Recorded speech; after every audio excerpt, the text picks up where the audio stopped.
Buenos días a todos. Comenzamos nuestra segunda edición del telediario histórico de Prado Santo Domingo. Les anunciamos el golpe de estado del general Primo de Rivera. Aquí está nuestro enviado Rubén. Entre el 13 y el 15 de septiembre de 1923 se ha producido un golpe de estado encabezado por el general Primo de Rivera. Como consecuencia se ha instaurado una dictadura gracias sobre todo a que el rey Alfonso XIII no se ha opuesto al golpe, nombrando al general sublevado jefe del gobierno al frente de un directorio militar. Desde principios de 1923 era patente la indignación de gran parte del ejército hacia el gobierno del liberal Manuel García Prieto a causa de una política claudicante en el protectorado español de Marruecos. Las críticas arreciaron a partir del 27 de enero cuando el ministro de Estado Santiago Alba anunció que los oficiales y los soldados que habían sido hechos prisioneros por los rebeldes rifeños en el desastre de Anual iban a ser liberados a cambio del pago de 4 millones de pesetas. Los hechos se han sucedido de forma rápida. A medianoche del 12 al 13 de septiembre, el capitán general de Cataluña, Miguel Primo de Rivera, proclamó en Barcelona el estado de guerra y sacó a los militares a la calle, que fueron ocupando los edificios clave de la ciudad. Lo mismo sucedió en el resto de las capitales catalanas. El rey, que se encontraba en San Sebastián en su residencia de verano, regresó a Madrid el 14 en la mañana del 15 de septiembre. Primo de Rivera llegó a Madrid para reunirse con el rey del Palacio de Oriente. En esta reunión acordaron una fórmula intermedia que guardara las apariencias de la legalidad constitucional. Primo de Rivera sería nombrado jefe de gobierno y ministro único, asistiendo por un directorio militar formado por 8 generales y un contraalmirante. Buenas tardes, empezamos la emisión del programa con la noticia del día. El general Berenguer, nuevo presidente del gobierno. Pasamos a nuestro compañero Quique. El 28 de enero de 1930, el rey Alfonso XIII ha nombrado al general Damaso Berenguer y Fuster presidente del gobierno tras la dimisión del general Primo de Rivera, porque había perdido el apoyo del ejército. El 30 de enero se forma el nuevo gobierno, en el que, además de la presidencia, Berenguer asume también la cartera de guerra. El primer objetivo será la normalización de la situación política alterada por 6 años de dictadura. Sin embargo, aparecerán muchos problemas para formar el gobierno debido a la desaparición durante este último periodo del Partido Liberal y el Partido Conservador. Las esperanzas serán puestas en este gobierno, que popularmente es conocido como la lista blanda. Este término es utilizado por la prensa para referirse a la indefinición del gobierno de Berenguer, que continuó con la dictadura y restableció la Constitución de 1876, ni mucho menos convocó elecciones a cortes constituyentes como exigía la oposición republicana. La siguiente noticia nos lleva a la proclamación de la Segunda República Española. Para más información nos conectamos con Alejandro. Buenas, gracias Kiki. Hoy, 14 de abril de 1931, se ha procedido a la instauración de un nuevo régimen político, la República, que sucede al régimen monárquico de Alfonso XIII. La monarquía había quedado deslegitimada al haber permitido la dictadura de Primo de Rivera y además había fracasado en su intento de vuelta a la normalidad constitucional en el gobierno del general Berenguer. Eibar ha sido la primera ciudad en proclamar la república esta madrugada, a las 6:30 de la mañana, siendo tomada la decisión por la corporación municipal, recién elegida en las elecciones del domingo. A primeras horas de la tarde, unos funcionarios socialistas han izado la bandera republicana en todo lo alto de los edificios de correos y telégrafos de la Plaza de las Cibeles.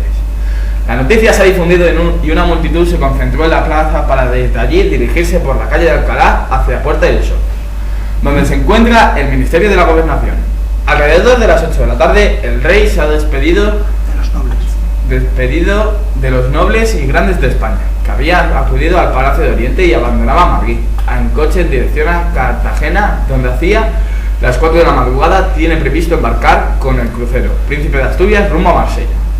Pocas horas después, la reina y el resto de la familia real abandonaron Madrid en tren en dirección a la frontera con Francia. Gracias por el tiempo. Hoy les informamos de la nueva noticia de la proclamación del Estado catalán en Barcelona. Le pasamos en unos instantes con nuestro corresponsal Daniel. El 6 de octubre de 1934 ha tenido lugar en Barcelona la proclamación del Estado catalán dentro de la República Federal Española por parte del presidente de la Generalitat de Cataluña, Lluís Companys. A las 8:10 de la tarde del 6 de octubre, Lluís Companys apareció en el balcón de la Generalitat acompañado de sus consejeros y proclamó Estat català de la República Federal Española. Estos se encuentran dentro del movimiento insurreccional producido por la entrada de la CDA, el gobierno de la República, Revolución de octubre de 1934. En virtud de sus resultados en las elecciones generales de noviembre de 1933, la proclamación de Companys no constituye un acto secesionista, puesto que está acompañado de la invitación a constituir en Barcelona un gobierno republicano provisional. Su objetivo era frenar una revolución social, poniéndose al frente de un pronunciamiento político que asumía su dirección y la desactivaba, y por la necesidad de evitar la pérdida de control por la ERC de los sindicatos, en especial el Agarrio, que constituía una de sus principales fuentes de votantes. Comenzamos nuestras noticias internacionales con un gran descubrimiento en Egipto. Se ha encontrado la tumba del faraón Tutankamón. Conectamos con nuestro enviado Enrique. El 4 de noviembre de 1922, el arqueólogo inglés Howard Carter ha encontrado en el Valle de los Reyes, 3000 años después de su entierro, la tumba del faraón Tutankamón, constituyendo uno de los descubrimientos arqueológicos más sensacionales de la historia de la egiptología, puesto que es la única tumba real encontrada con un ajuar funeraria casi intacto. Desde que se descubrieran en 1907 fragmentos de objetos con el sello de Tutankamón, Howard Carter estaba convencido de que todavía no se había encontrado su tumba y que debía hallarse entre las de Ramsés II, Merenptah y Ramsés VI. Durante 6 temporadas buscó la tumba con resultados negativos.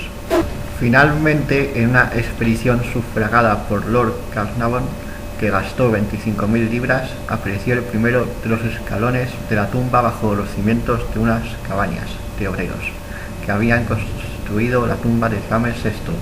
Se trataba de una pequeña sepultura destinada a un personaje no real, que debió ser transformada para acoger al rey ante su prematura muerte. Carter y su equipo, supervisados por el gobierno egipcio, irán retirando y catalogando en un lento proceso los 5.000 objetos que se encontraron en 4 pequeñas cámaras, concluyendo en febrero de 1932, realizando el tercer y último ataúd de oro macizo. Se encontró en su interior la momia del faraón. Muchas gracias, Enrique. En Italia, con una marcha fascista sobre Roma que ha acabado con el gobierno de Mussolini. Conectamos con nuestro corresponsal enviado, Jesús. La marcha sobre Roma ha sido organizada por Benito Mussolini, dirigente del Partido Nacional Fascista, entre el 27 y 29 de octubre de 1922, que le ha posibilitado llegar al poder en Italia. Mussolini ordenó a mediados de octubre de 1922 que todos los militantes del Partido Nacional Fascista se preparasen para llevar a cabo a manifestarse públicas masivas en todas las ciudades principales de Italia, ocurriendo a toda la violencia posible, de ser preciso. Para esa fecha, los fascistas habían conseguido, por medio de agresiones y amenazas, forzar la renuncia de casi todas las autoridades sociales del norte de Italia, región que ha conseguido dominar en pocos días, ante la pasividad del ejército y la policía. La marcha ha marcado al final del sistema parlamentario y el principio del régimen fascista. Sin embargo, la manera en la cual Mussolini se ha convertido en jefe del gobierno está paradójicamente en acuerdo con el Estatuto Albertino, estatuto fundamental de la monarquía de Saboya de 4 de marzo de 1848.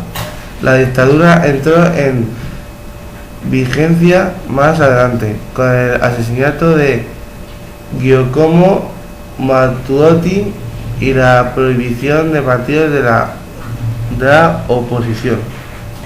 La siguiente noticia nos lleva al mundo económico, concretamente a la Bolsa de Nueva York, donde se ha producido una terrible caída. Conectamos con nuestro compañero y especialista en economía, Sergio. Debido a las continuas caídas de la Bolsa de Nueva York, desde el 3 de septiembre el pasado 24 de octubre de 1929, ya desagradecidamente conocido como Jueves Negro, 13 millones de títulos fueron puestos a la venta a bajo precio, sin encontrar comprador, provocando el hundimiento de la bolsa. El lunes 28 de octubre, más inversores decidieron salir del mercado y la caída continuó con la pérdida del récord del 13% en el Dow Jones. Ese día, por último, el día 29, martes negro, los precios de las acciones se vinieron abajo, aún más perdiendo el otro 12% ese día. El presidente de Estados Unidos, Herbert Hoover, se reunió con grandes banqueros y gigantes financieros, con la familia Rockefeller, para encontrar soluciones al desastre financiero, pero los esfuerzos realizados para detener la crisis fallaron. Las cifras son alarmantes. 100.000 trabajadores estadounidenses perdieron su empleo en 3 días. La bolsa perdió 14 millones de dólares en valor el martes negro, sumando 30 millones de dólares la pérdida para la semana trágica de la economía americana. Ante esta situación, las acciones continuaron cayendo a una tasa sin precedentes por un mes entero, lo que tendrá sus repercusiones en la economía mundial. Muchas gracias, Sergio. Un nuevo dictador ha aparecido en Europa. Adolf Hitler ha sido nombrado canciller de Alemania. Nuestra enviada especial, Noelia, nos va a informar con más detalles. El 30 de enero de 1933, Hitler ha sido nombrado canciller de Alemania por el presidente Hindenburg. Ha transformado la República de Weimar en el Tercer Reich, gobernante con un partido único basado en el totalitarismo y la autocracia de la ideología nazi. Hitler se afilió al Partido Obrero Alemán, precursor del partido nazi, en 1919 y se convirtió en líder de este en 1921. En 1923, tras el fracaso intento de insurrección conocida como el Putsch de Múnich, fue condenado a 5 años de prisión. Durante su estancia en la cárcel redactó la primera parte de su libro, Mein Kampf, mi lucha, en el cual expone su ideología junto con elementos autobiográficos. Liberado 8 meses después, en 1924, Hitler obtuvo el apoyo popular mediante la exaltación del pangermanismo, el antisemitismo y el anticomunismo, sirviéndose de su talento oratorio apoyado por la eficiente propaganda nazi y las concentraciones de masas cargadas de simbolismo. Políticos conservadores como el vicecanciller Franz von Papen e industriales adinerados como Emil Kirsdorf pensaron que lograría controlar al revolucionario alemán y conseguirían sus intereses, pero en unas pocas semanas Hitler demostraría ser más capaz que estos, y durante sus gobiernos muchos de los que le ayudaron en su carrera al poder terminarían siendo ejecutados, confinados en campos de concentración o huyendo al exilio para salvar sus vidas. El objetivo de Hitler era establecer un nuevo orden, basado en la absoluta hegemonía del pueblo germánico y de la Alemania nazi en el continente europeo. Hitler violó el Tratado de Versalles de 1919, que establecía las condiciones de la paz tras la Primera Guerra Mundial, promoviendo el rearme de Alemania, y tras la invasión de Polonia por la Wehrmacht el 1 de septiembre de 1969 se inició la Segunda Guerra Mundial. Muchas gracias, Noelia. Con esta última noticia terminamos nuestra segunda edición del Diario Histórico del IES Prado de Santo Domingo. Muchas gracias.